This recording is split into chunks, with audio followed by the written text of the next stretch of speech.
Thank you for coming back, everybody.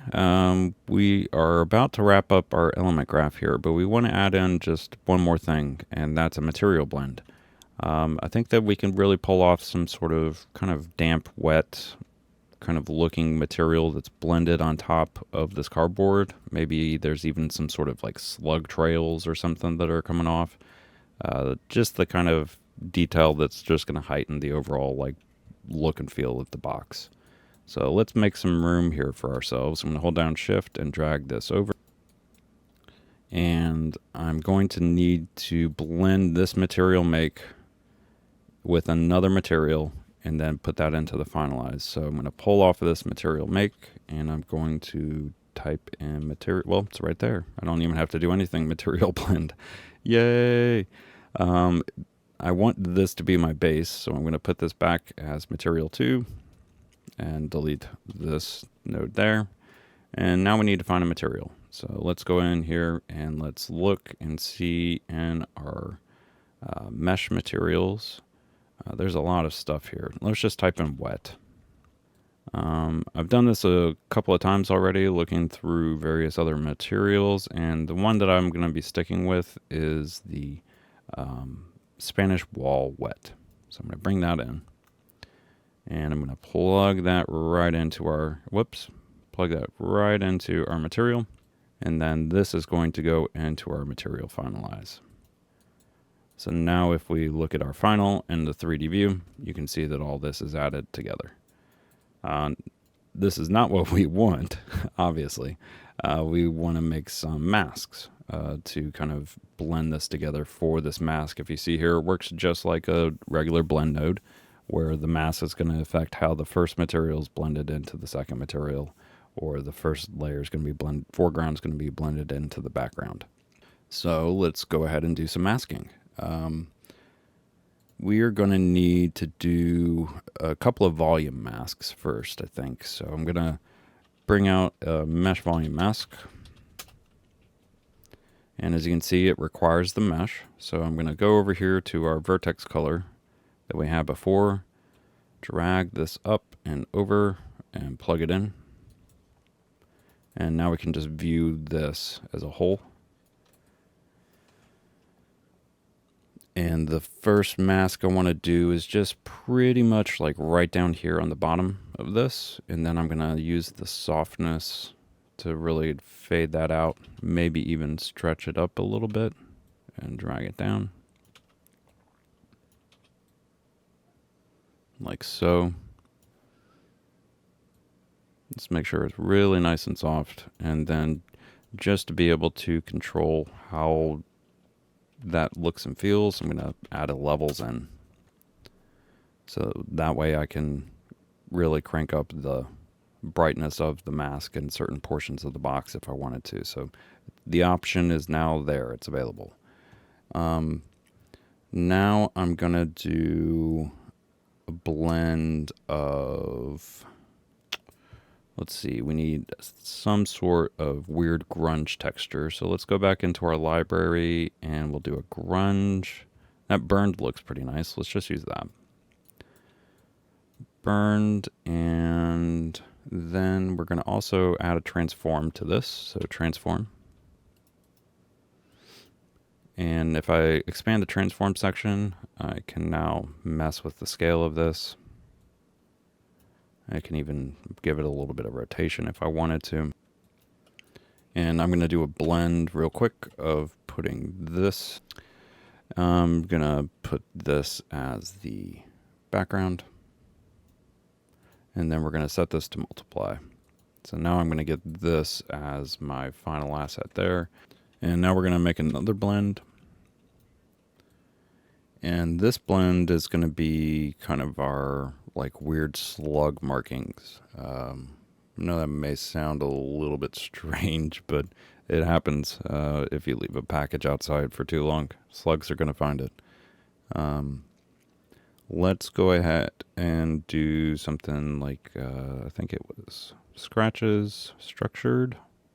That's what I saw earlier. It's kind of like, this wavy, yucky kind of look. And I think that that's going to give us this kind of slug line effect, because That's how they travel. Let's also do a transform on this.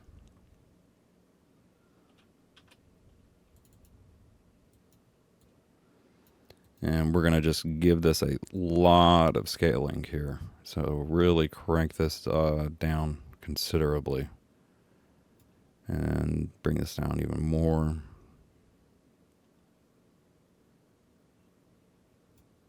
And then maybe, like before, we just added a little bit of rotation.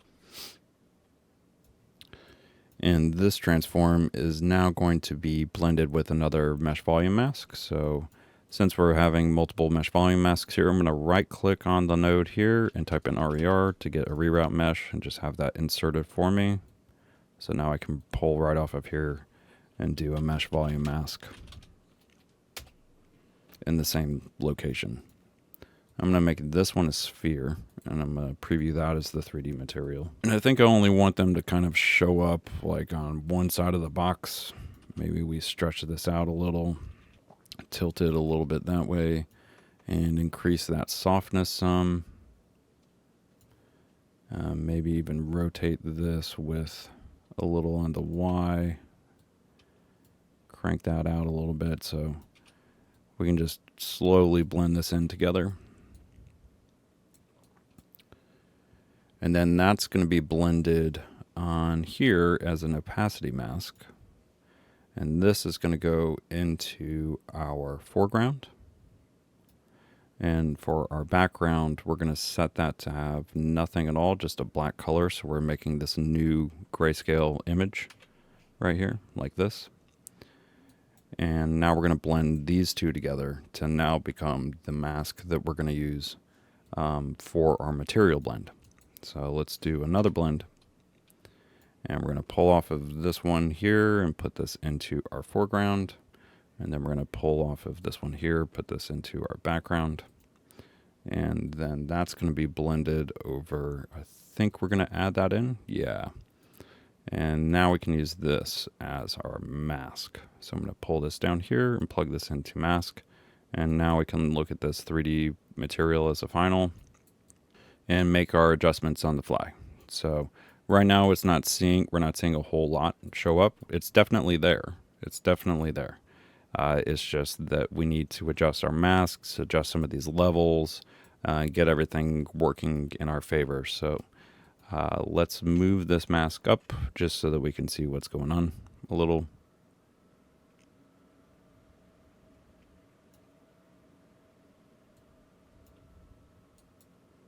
And maybe we even preview this 3D material so we can see how the mask is being interactive. And let's play with the levels.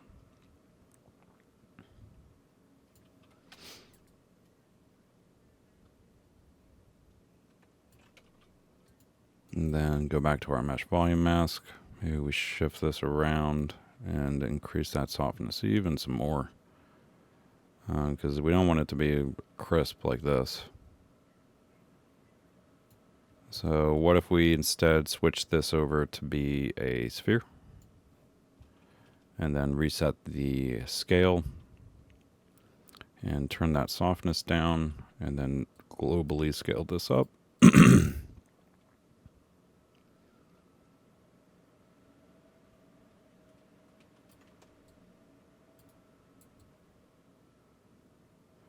And I think that's working a little bit better. Let's actually take this final blend. Let's take this and add a levels onto this instead. And then we will plug that into the mask instead.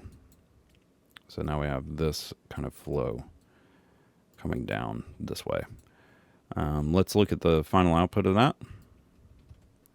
And we're starting to get some of that effectiveness back in. Let's work with the levels a little, crank it up. There we go. Now we're starting to see that effect. And it's, right now it looks like mud though still, right? We don't want it to look like mud. We want it to look like it's just wet, damp cardboard. So to do that, we're going to come over here. And if you could look at this Spanish wall wet, there's a colored dirt option. I'm just going to pull off of this blend that we made earlier, and I'm going to give myself a little bit of flexibility and type in HS, and that's going to bring up a hue, saturation, and luminosity node. I'm going to plug that into my color dirt and see what that does. Primary color, maybe that was it. There we go. Okay, the primary color is what I wanted, not the color dirt. The color dirt needs to be left alone. That's over here. That's right. Primary color. Sorry. And now I'm going to see, let's see, we want to not replace color. We're just going to mess with the darkness of that. So we're going to turn that luminosity down and maybe even desaturate this a little bit right here. Just a little bit, because we don't want it to be gray, right? We just want a little bit more desaturation and a little bit darker.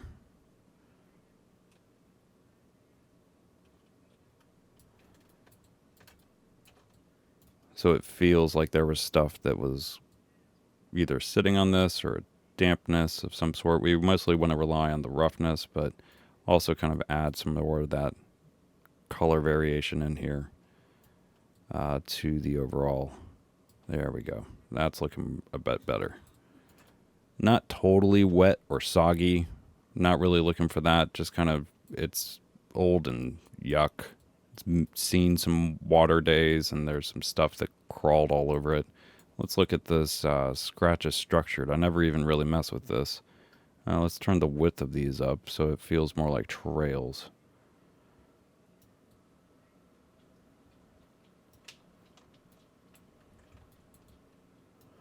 And then let's maybe increase the scale a little.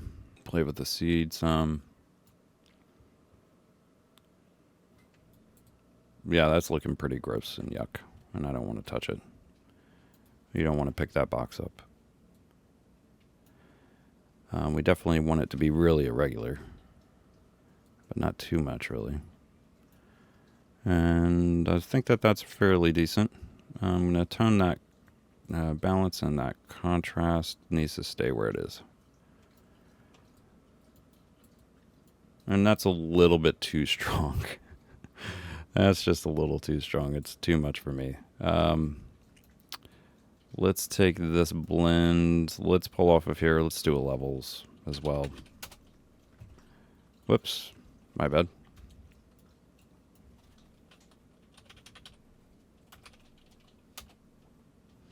And then we'll plug this in where we had that.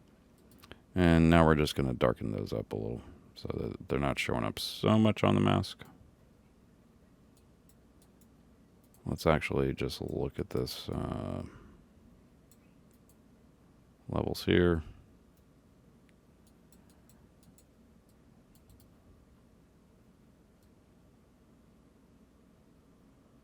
There we go. That's a little bit more like it. Let's see what that looks like on our final asset. Yeah. Okay. Can live with that. That's nice. Let's take that one final initial sphere mask that we did. Let's see, that's running to this one here. So we're going to bring this up a little bit more just so we can add some more variation into this box. A little bit more on the Z. Whoops. Some of these volumes can be a little bit touchy, but I'm also looking at this entire asset as it processes in real time and runs all those nodes for me. So it hitches a little bit, and that's to be expected. If you look at the top left corner right now, it's 4,901 milliseconds that it takes to process this entire graph. So it takes just a minute for it to do everything that it needs to do. Still not bad though. And maybe we play with this HSL just a little bit more and turn that luminosity down just a smidge. Just a smidge. That's looking better. And so we're getting a lot more texture variation here, and that's just making the overall asset feel a little bit more interesting. Maybe it had some sort of story to it, especially when we have like slug marks and stuff like that on the box. I'm going to go ahead and just call this as is. This is mainly just a demonstration for everybody, so it's not so much me fine-tuning an asset as much as it is to just give you conceptual ideas and how you can play around with these materials. But we're wrapped up with this guy now. This element graph, we're going to call it pretty much done, except for the fact that now we need to start exposing some parameters for us to be able to use inside of our layering project. So that's what we're going to look at in the next video. It's going to really show off the power of InstaMAT here at the very end, and I think you'll be really excited at what we're going to be able to do. So thank you so much for watching, and I'll talk to you soon.